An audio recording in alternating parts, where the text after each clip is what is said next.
Sir నమస్కారం sir. నమస్తే. Sir singer Chinmayi గారు తన ఇన్‌స్టాలో పెట్టిన ఒక పోస్ట్ కారణంగా అంటే తండ్రికి కూతురు హగ్ ఇవ్వద్దా అనే ఒక కొత్త చర్చకు దారి తీసింది సార్.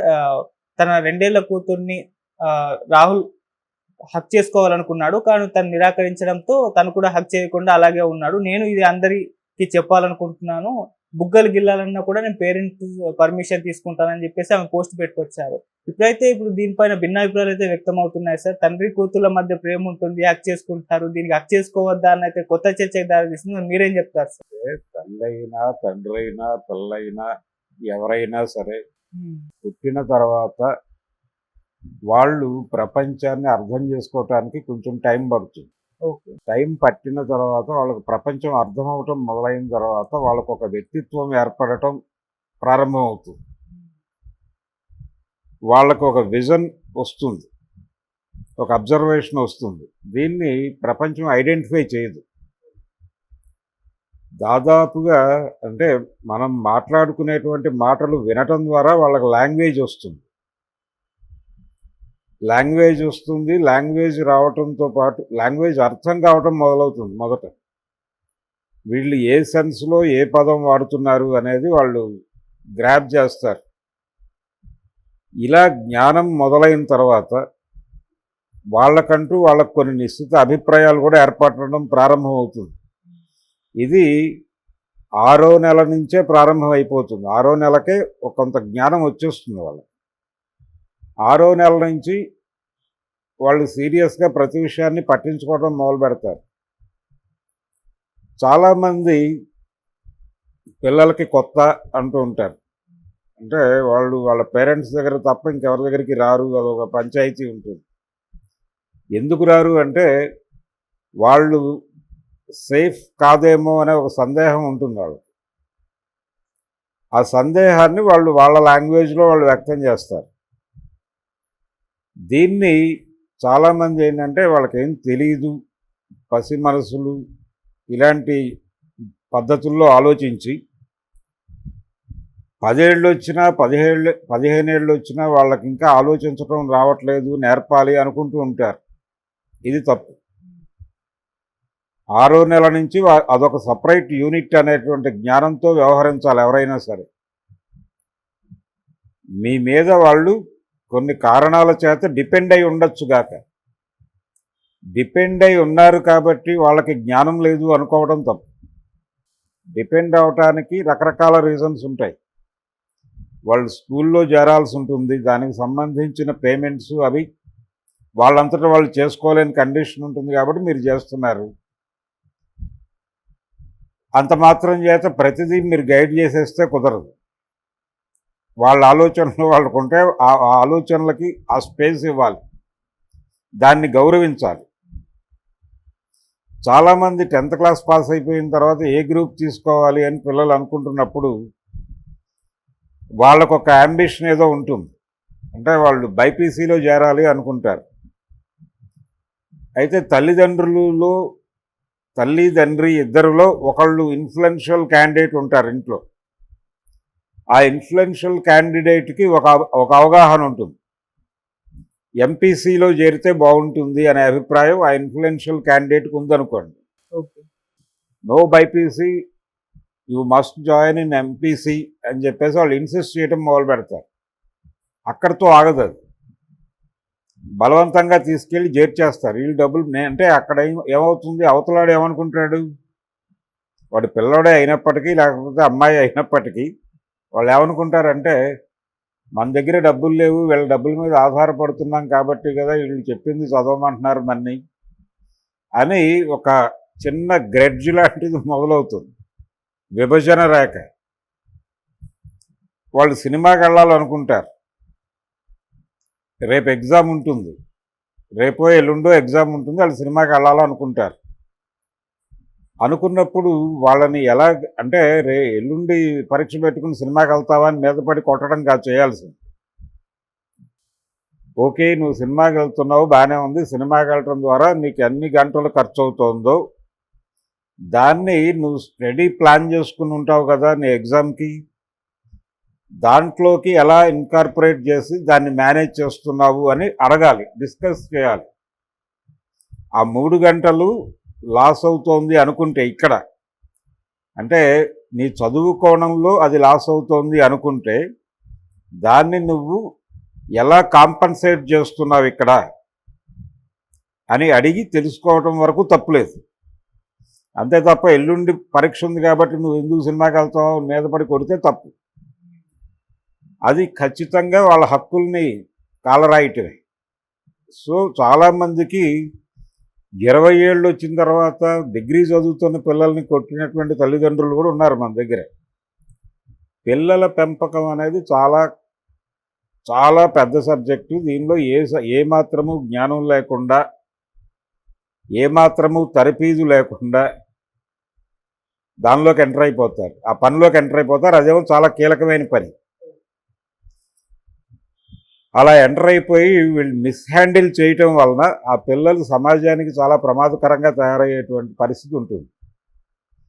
ఇప్పుడు ఆ అమ్మాయి చిన్మయి ఏదో ఒక వేగ్గా ఒక స్టేట్మెంట్ అనేసింది, నా భర్త నా కూతురు దగ్గరికి వెళ్ళినప్పుడు తను కొంత ఇబ్బందిగా ఫీల్ అయ్యింది, దాన్ని ఎక్స్ప్రెస్ చేసింది, ఆయన గౌరవించాడు, ఇలాగే ఉండండి. అలాగే ఇతర పిల్లల్ని చూసినప్పుడు ముద్దొచ్చినా నేను వాళ్ళ పర్మిషన్ లేకుండా అంది అమ్మాయి. వాళ్ళ పర్మిషన్ లేకుండా వాళ్ళ బుగ్గగిల్లటం లాంటి పనులు కూడా చెయ్యను. అలాగే కొన్ని సందర్భాల్లో వాళ్ళు చెప్పకపోతే వాళ్ళ పేరెంట్స్ పర్మిషన్ అయినా తీసుకుంటాను అని చెప్పింది ఆవిడ. ఆ స్టేట్మెంట్ని తప్పుపట్టడం అంత తప్పు ఇంకోటి లేదు. నిజానికి అంతకంటే ఎక్కువ ఆలోచించాల్సిన విషయం ఉంది. ఈ ప్రపంచంలోకి ఒక సంక్లిష్ట ఆలోచనలు, అంటే హింసోన్మత్తత అనేది ఎక్కడి నుంచి వస్తుంది అంటే తల్లిదండ్రుల పెంపకం నుంచే వస్తుంది. ఇంట్లో చితక్కొడేస్తారండి అయిన దానికి కాని దానికి. అంటే క్రమశిక్షణలో పెడుతున్నామనే భ్రమలో పడిపోయి వాడు ఇంటర్మీడియట్లో ఉన్నా కొడతారు, వాడు డిగ్రీలో ఉన్నా కొడతారు. ఫైనల్గా వన్ ఫైన్ డే వాడు ఏం చేస్తాడు, ఆ పిల్లవాడు కానీ పిల్ల కానీ ఈ చిరాకంతా వాళ్ళల్లో మేటేసుకుపోయి వన్ ఫైన్ మార్నింగ్ వాళ్ళు కొట్టడం మొదలు పెడతారు. వాళ్ళు కొట్టడం మొదలుపెట్టే టైంకి వీళ్ళకి బలం తగ్గుతుంది వయసు రీత్యా. తగ్గేసరికి దీన్ని ప్రపంచం ఎలా ప్రొజెక్ట్ చేస్తుంది, దీన్ని కవర్ చేయడానికి వెళ్ళినటువంటి ఒక రిపోర్టరు కన్న తల్లి మీద చెయ్యెత్తిన కసాయి కొడుకు అని చెప్పి వీళ్ళు థంబ్నెయిల్ పెట్టేస్తారు, అంటే పేపర్లో హెడ్డింగ్ పెట్టేస్తారు, సెంటిమెంటలైజ్ చేస్తారు విషయాన్ని. అది తప్పు. విషయాన్ని విషయంగా చూడటం అనేది మనకి జీవితంలో లేదు. ఆ లేకపోవడం వలన ఇప్పుడు చిన్మయి పోస్ట్ గురించి మాట్లాడుతుంది ప్రపంచం. ఆవిడ చాలా స్పష్టంగా చెప్పింది, దాన్ని గౌరవించాలంతే. అలా గౌరవించకుండా అదేమిటి తండ్రి కూతుర్ని ముట్టుకోవడం తప్ప అని మాట్లాడితే అది వికృతం. తప్పే కావచ్చు ఒకసారి. వాళ్ళ పర్సనల్ స్పేస్లోకి వెళ్ళే హక్కు ఎక్కడిది వీళ్ళకి? రాజ్యాంగం ఏం చెప్పింది? వ్యక్తిగత స్వేచ్ఛ అందనుకోండి. ఆ వ్యక్తిగత స్వేచ్ఛలో వ్యక్తి నీ కూతురై ఉండొచ్చు, కొడుకై ఉండొచ్చు. ఆ స్పృహ నీకు ఉండాలి కదా. ఆ స్పృహ లేక నువ్వు బుల్డోజ్ చేసి పడేసి నీ ఇష్టం వచ్చినట్టు నువ్వు మాట్లాడేసి బయటకు వచ్చి వ్యక్తిగత స్వేచ్ఛ అంటే ఎలా కుదురుతుంది? నువ్వు వ్యక్తిగత స్వేచ్ఛ గౌరవించాలి అనుకున్నప్పుడు నీ కూతురు దగ్గర కొడుకు దగ్గర కూడా అలా బిహేవ్ చేయాలి. 6వ నెలకే వాళ్ళకి జ్ఞానం, అంటే వాళ్ళు పుట్టిన మరుక్షణం ప్రపంచాన్ని గమనించడం మొదలెడతారు. ఆ గమనంలో నుంచి వాళ్ళకు ఒక పర్సెప్షన్ ఏర్పడుతుంది, ఒక దృక్పథం ఏర్పడుతుంది. ఆ దృక్పథాన్ని నువ్వు గౌరవించకుండా బుల్డోజ్ చేయటం అంటే డే 1 నుంచే నువ్వు వాళ్ళని రైడ్ చేసినట్టే. అందుకనే యునెస్కో నివేదికల్లో ఒక మాట దొరుకుతుంది ఒక చోట, ఈ ప్రపంచంలో అత్యధిక అణచివేతకి గురవుతున్నది మహిళలు, దళితులు. వీళ్ళకంటే కూడా ఎక్కువ అణచివేతకు గురవుతోంది జెండర్ పక్కన పెట్టేసి పిల్లలు. బాల్యంలో ఉన్నటువంటి వ్యక్తులు వాళ్ళు అనుభవిస్తున్నంత అణచివేత ఇంకెవరూ అనుభవించట్లేదు ఈ ప్రపంచంలో అని యునెస్కో నివేదికల్లో ఎక్కడో ఒక వాక్యం చదివాను. కాబట్టి చాలా ప్రమాదకరమైన పరిస్థితుల్లో బాల్యం ఉంది అనే విషయం గుర్తించాలి. ఎటువంటి తర్ఫీదు లేకుండా కనీసం పక్క మనిషి అభిప్రాయాన్ని రెస్పెక్ట్ చేయాలి అనేటువంటి ఒక డెమోక్రటిక్ నేచర్ లేనటువంటి తల్లులు తండ్రులు డబ్బులు పడేస్తున్నాం, స్కూల్లో వేసేస్తున్నాం అన్న పద్ధతిలో నడుచుకుంటూ వెళ్ళిపోతారా, ఈ పిచ్చాశాలు చంపేస్తాను నిన్ను, కొడుకు అని కూడా చూడను. మధ్యలో కొన్ని సినిమాలు వస్తూ ఉంటాయి, కొడుకుని చంపేసిన తండ్రి ఇలాంటివి, భారతీయుడు లాంటి సినిమాలు, లేకపోతే శివాజీ గారి తంగ పథకం లాంటి సినిమాలు. ఇలాంటి సినిమాలు చూపించి చూసావా అవినీతి చేస్తే కొడుకుని సైతం చంపేసాడు తండ్రి అనే, ఇలా ఇష్టం వచ్చినట్టు. అంటే వీళ్ళ పెంపకంలోనే రకరకాల లోపాలు ఉంటాయి. జెండర్ డిస్క్రిమినేషన్ కూడా వీళ్ళు ఎక్కిస్తారు పిల్లలకి. లింగ వివక్ష అనేది తల్లిదండ్రులే మొదట నేర్పిస్తారు పిల్లలకి. ఎలా నేర్పిస్తారంటే, ఒక పార్కులో పిల్లోడికి సైకిల్ నేర్పడానికి వెళ్ళిన తల్లి ఆఫ్టర్ ఆల్ ఆడపిల్ల తొక్కుతోంది, నువ్వు తొక్కవే అంటుంది. ఈవిడ ఫిమేల్ అయ్యుండి కూడా ఇంకో ఫిమేల్ని గాయపరిచే పద్ధతిలో ఆఫ్టర్ ఆల్ ఆడపిల్ల తొక్కుతోందిరా, నువ్వు ఎందుకు తొక్కవని తన కొడుక్కి చెప్తుంది. ఇది అసంకల్పితంగా జరిగేటువంటి కార్యక్రమం. ఏదో అనేసాం, దానిలో తప్పే ఉంది అని సమర్థించుకోవచ్చు, కానీ దానివలన వాడి బుర్రలో ఆఫ్టర్ ఆల్ గర్ల్ అనేటువంటి పదం ఫీడ్ అవుతుంది. వాడు ఆ కోణంలో చూడటం మొదలు పెడతాడు వాడి తల్లితో సహా. అందుకని పిల్లల పెంపకం, పిల్లల్ని గౌరవించటం అనేది చాలా ప్రముఖమైనటువంటి స్థానం ఉంది మానవ నాగరికతలో. సమాజ పురోగతి కానీ అధోగతి కానీ ఏదైనా కానీ పిల్లల పెంపకం మీదే ఆధారపడి ఉంటుంది. వాళ్ళు భావి పౌరులు అవన్నీ నేను మాట్లాడను, కానీ వాళ్ళు సమాజంలోకి వచ్చి చాలామందితో ఇంటరాక్ట్ అవుతారు. ఆ ఇంటరాక్ట్ అయ్యేటప్పుడు వాళ్ళల్లో ఫార్మేటివ్ డేస్లో ఏదైతే నాటుతారో ఆ దృక్పథంలో నుంచి, ఆ గందరగోళంలో నుంచి వాళ్ళు ప్రపంచాన్ని చూస్తారు. చూసినప్పుడు ప్రమాదకరమైనటువంటి నిర్ణయాలు, ప్రమాదకరమైనటువంటి ఆలోచనలు వాళ్ళ దగ్గర నుంచి మొదలవుతాయి. వాళ్ళు డెమోక్రటిక్గా ఉండరు. చాలా సందర్భాల్లో ఇన్హ్యూమన్గా కూడా ఉంటారు. ఇదేదో వాళ్ళ నిర్వాకం కాదు, వాళ్ళు అలా బిహేవ్ చేయటం వెనకాల చాలామంది తల్లిదండ్రుల దగ్గర నుంచి ఇంట్లో ఉండేటువంటి అందరి కంట్రిబ్యూషను ఉంటుంది ఎంతో కొంత. ఈ కంట్రిబ్యూషన్ యాక్సెప్ట్ చేయదు సమాజం. నేను బాగానే పెంచాను, వాడు అడిగిందల్లా కొనిపెట్టాను, వాడు అడిగిన స్కూల్లో చేర్పించాను, పిచ్చి మాటలన్నీ మాట్లాడతారు. అది కాదు. మీరు బ్రాటప్ నుంచి వాళ్ళకి ఏం ఫీడ్ చేశారు, ఏం నేర్పారు, మీరే వాళ్ళకి ప్రథమ గురువులు అనేది తల్లిదండ్రులు.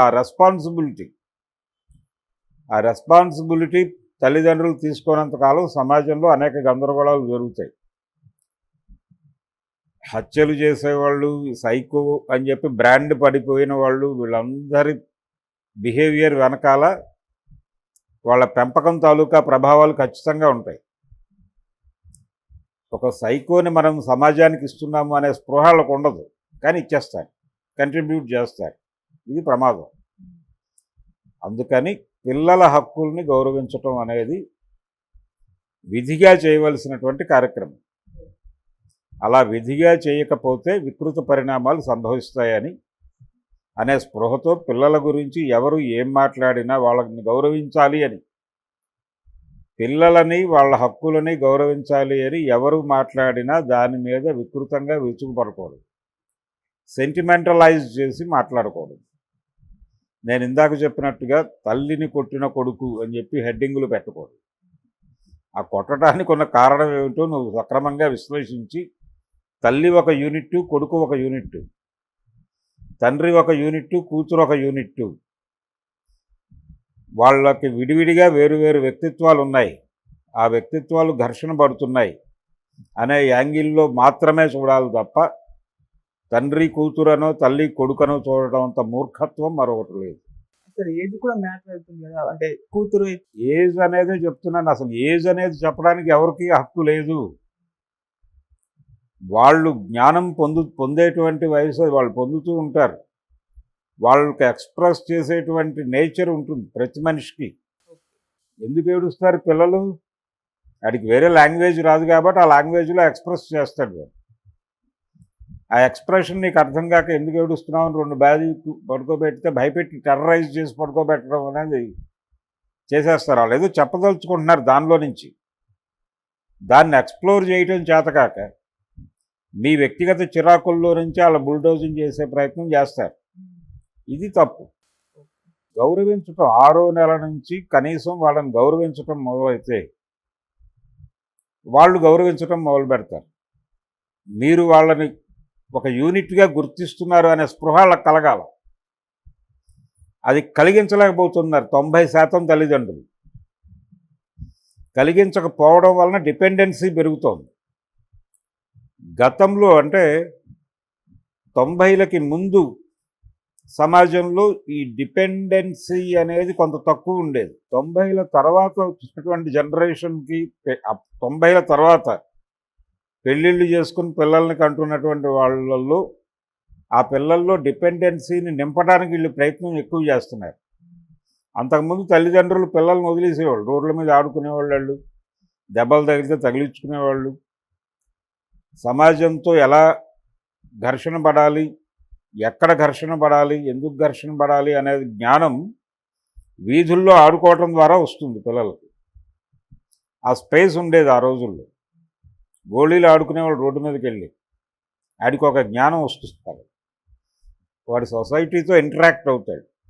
లాభం పొందాలి, జాగ్రత్తగా ఆడితే 4 గోళీలు గెలుచుకుని రావాలి, అవతలవాడి దగ్గర 20 గోళీలు ఉన్నాయి, ఈ పోటీ ఇవన్నీ మొదలవుతుంది అక్కడ.